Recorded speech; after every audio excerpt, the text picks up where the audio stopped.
বালি উত্তোলন ও পরিবহনে ইজারাদারদের দ্বন্দ্বে আতঙ্কের জনপদ পাবনার ঈশ্বরদীর পদ্মাপাড়ের কয়েকটি গ্রাম। দিনে দুপুরে প্রকাশ্যে ফিল্মি স্টাইলে চলছে অস্ত্রের মহড়া, গোলাগুলি ও সংঘর্ষ। সম্প্রতি বন্দুকধারীদের হামলায় 2 যুবক গুলিবিদ্ধ হওয়ায় বেড়েছে উত্তেজনা, প্রভাব পড়েছে নদী পাড়ের মানুষের জীবন জীবিকায়। নিরাপত্তা নিশ্চিতে প্রশাসনের ভূমিকায়ও হতাশ স্থানীয়রা। মিলন মাহমুদের ক্যামেরায় পাবনা থেকে রিজভি জয়ের রিপোর্ট। জীবন মৃত্যুর সন্ধিক্ষণে থাকা গুলিবিদ্ধ সন্তানের দুশ্চিন্তায় এমন আর্তনাদ ফাহিমা খাতুনের।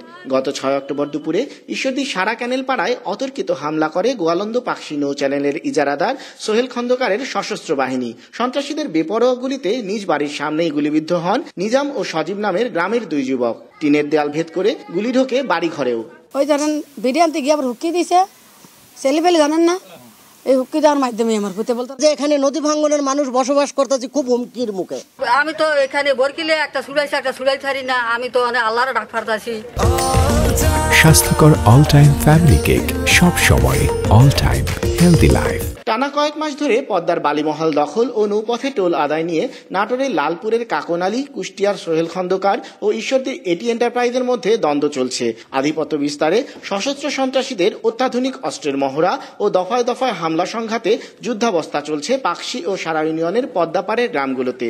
প্রশাসনের অভিযানেও পরিস্থিতি নিয়ন্ত্রণে না আসায় নিরাপত্তাহীনতায় গ্রামবাসী। স্থবির ব্যবসা বাণিজ্য, মাছ শিকারে নদীতে নামতে পারছেন না জেলেরাও। কিন্তু আমরা খুব আতঙ্কে থাকি।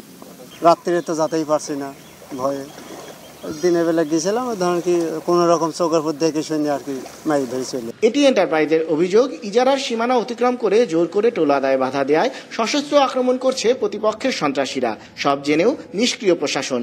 বক্তব্য জানতে সোহেল খন্দকার ও কাকনালীর সাথে বারবার যোগাযোগ করেও মেলেনি সাড়া।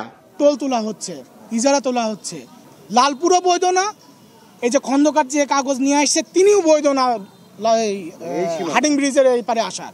ঘটনাস্থল নৌ পুলিশের আওতাধীন জানিয়ে কথা বলতে রাজি নয় জেলা পুলিশ। তৎপরতা বাড়ানোর আশ্বাস নৌ পুলিশের, আইনগত ব্যবস্থা নেওয়ার আশ্বাস উপজেলা প্রশাসনেরও। ভবিষ্যতে যাতে এই ধরনের দুর্ঘটনা না ঘটে এই জন্য আমরা প্রয়োজনে আপনি যে বলছেন যৌথ অভিযান করবো কিনা, অবশ্যই আমরা যৌথ অভিযান করবো। কাউকে কোনো ধরনের চাঁদাবাজি, তারপরে কোনো বালু উত্তোলন, এইসব বিষয়গুলো আমরা এলো করবো না। আমাদের আইন শৃঙ্খলা বিষয়ে স্বাভাবিক রাখার জন্য আমাদের যে সমস্ত উদ্যোগ নেওয়া দরকার আমরা এটা অব্যাহত রাখছি। নিরাপত্তা নিশ্চিতে সন্ত্রাসীদের বিরুদ্ধে দ্রুত পদক্ষেপ নেওয়ার দাবি স্থানীয়দের। রিজভি জয়, এটিএন নিউজ, পাবনা।